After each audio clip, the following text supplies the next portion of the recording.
Ja tervetuloa 7. osaan videosarjasta, jossa joku älypää sai hienon idean, että kyllähän nyt pussista asuntoauto rakennettaan. Tämä kierros alkaa tästä kylpyhuoneesta, eli täällä on nyt valmiina tämmöiset liittimet tolle suihkulle. Näiden hienous on se, että kun nämä on laittanut seinään kiinni, niin tästä voi vaan ruuvata irti tänne väliosan. Ja sitten tää tulee tää holkki täältä ulos sille, että tähän voi kiinnittää putket vasta myöhemmin. Niin mä voin leipoa tämän koko paketin kiinni tänne valmiiksi ja sitten vasta kun tulee putkiasennukset, niin sitten otetaan nämä irti ja laitetaan putket tonne kiinni. Helpottaa huomattavasti, kun ei tarvitse putkimiestä juoksuttaa joka välissä käymään. Siinä on sitten aika paljon tehty eristeitä sen suihkun alueelle. Ja sitten sama homma jatkuu täällä takana. Seinä on melkein valmiiksi eristetty. Että ainoa mikä on, niin näille pitää vielä keksiä näille patterille meneville putkille niin semmoinen sijoitus, että ne mahtuu siellä eristeiden sisällä olemaan. Ja sitten pitää keksiä tonne päätyyn joku, mistä ne tulee ulos seinästä, että ne saa sitten sinne patterille vietyä. Tämän takaosa mä oon rakentanut ihan kokonaan umpeen siinä mielessä, että täällä ei käytännössä mistään näy enää niitä vanhoja bussin katteita. Siinä on aika paljon vielä noita rakennusaikaisia jäämiä, mutta idea käy selväksi. Eli tää on eristetty kauttaaltaan silleen, että tälle toiseksi ylimmälle tasolle, tämän korkeudelle tulee sänky. Tonne ihan ylimmälle tulee sitten lämpöpatteri. Ja sitten tuohon sängyn alle jää tilaa silleen, että sinne pystyy häilemään jotain tavaraa. Ja tähän myöskin ennen tätä väliseinää niin jää jonkun verran semmoista lattiatilaa, johon saa sitten vaikka yöpöydän halutessaan. Täällä nurkassa on ihan oikea tämmönen luukku sitten, kotelo, laatikko, miksi tätä sanoisi.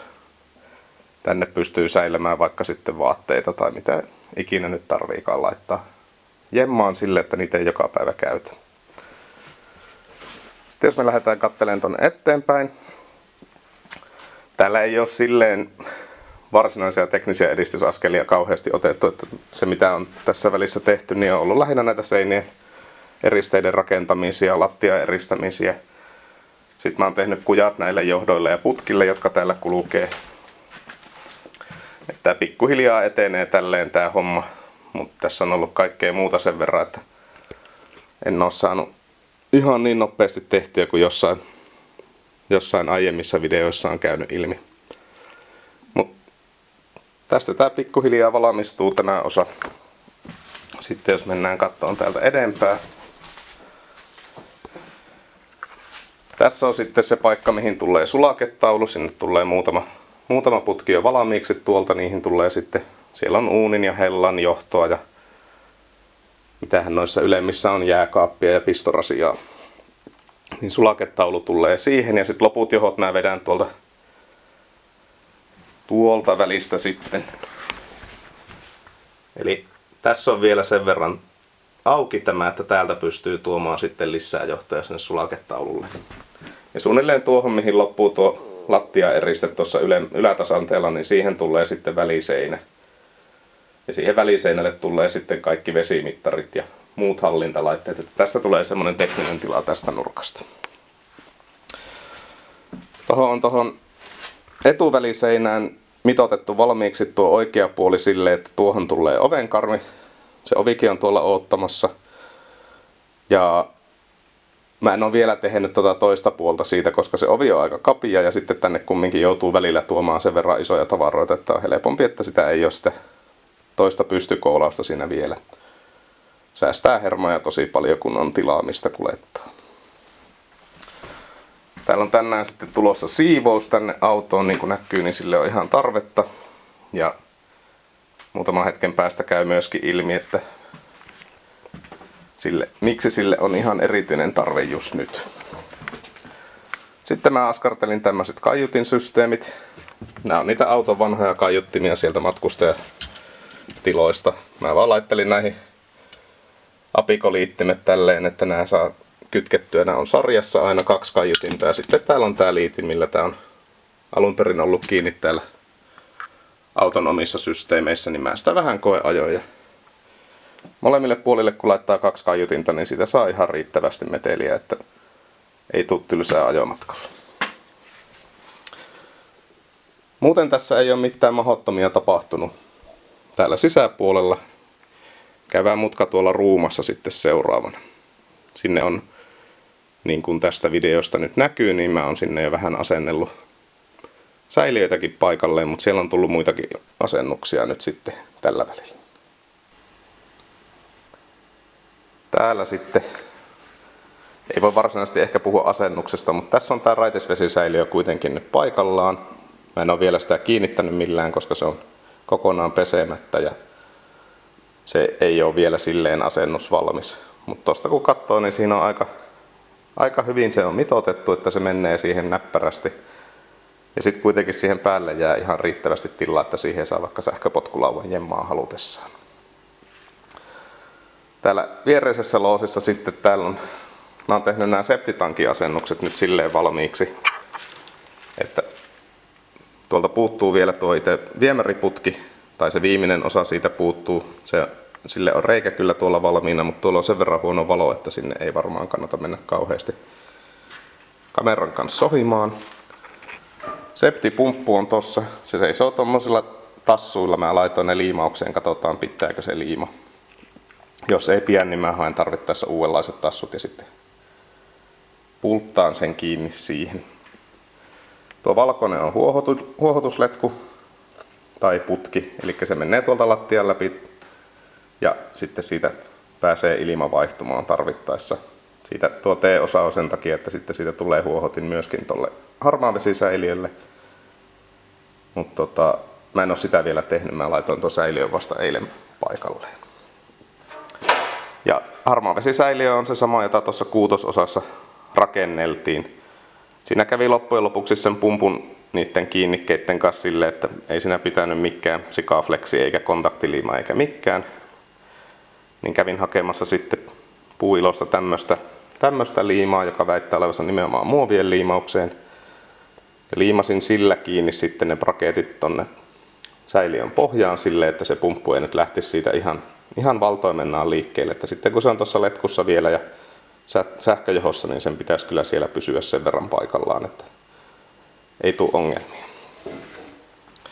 Tänne mä oon sitten vetänyt tuo oikealta tuleva viemäriputki, niin se tulee suihkusta. Ja sitten tuo, mikä katoaa tonne pussin toista laitaa kohti, niin se on keittiöstä.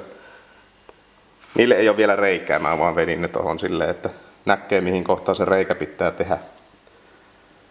Mut tuli sitten semmosia muuttujia, että piti ottaa ja heittää vaan säiliöt paikalleen ja katsoa, että ne sopii. Sitten tuolla on lämminvesivaraaja. Siinä on millimetrejä varaa, mutta se kuitenkin just siihen mahtuu. Tästä puhuttiin siinä usein kysytyissä kysymyksissä. Sitten mä voisin vielä näyttää, kun täällä kerta on. Eli tässä on näitä aurinkopaneeleja sitten. Yksi on tässä, se kävi tuolla katolla jo silleen, että mallattiin, että mihin se sopii. Loput odottaa tuolla viereisessä huoneessa. Niin nämä on tässä sitä varten kanssa valmiina, että nämä heitetään kohta pussiin sisälle tai mahdollisesti toiseen autoon. Nimittäin hallissa näyttää nyt tältä ja se tarkoittaa sitä, että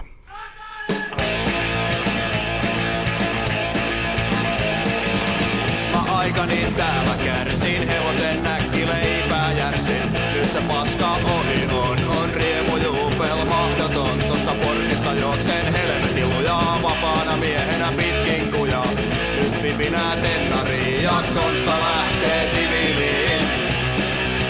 Mä lähden himaan, mä lähden himaan. Ei iske enää mikään, ei mua määräämään pelikään. Mä lähden himaan, mä lähden himaan. Ei iske enää mikään, ei mua määräämään pelikään. Joo.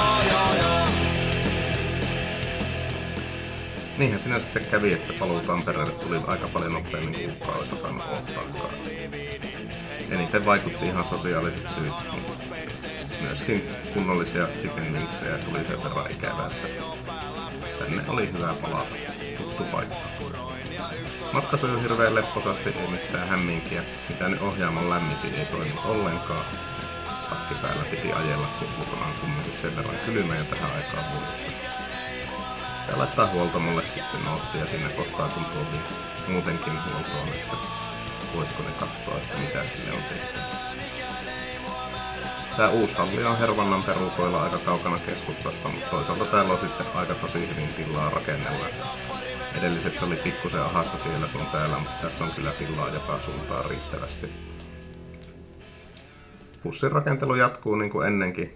Vähän pitää muuttojuttuja vielä tehdä valmiiksi ennen kuin pääsee jatkamaan täydellä teholla.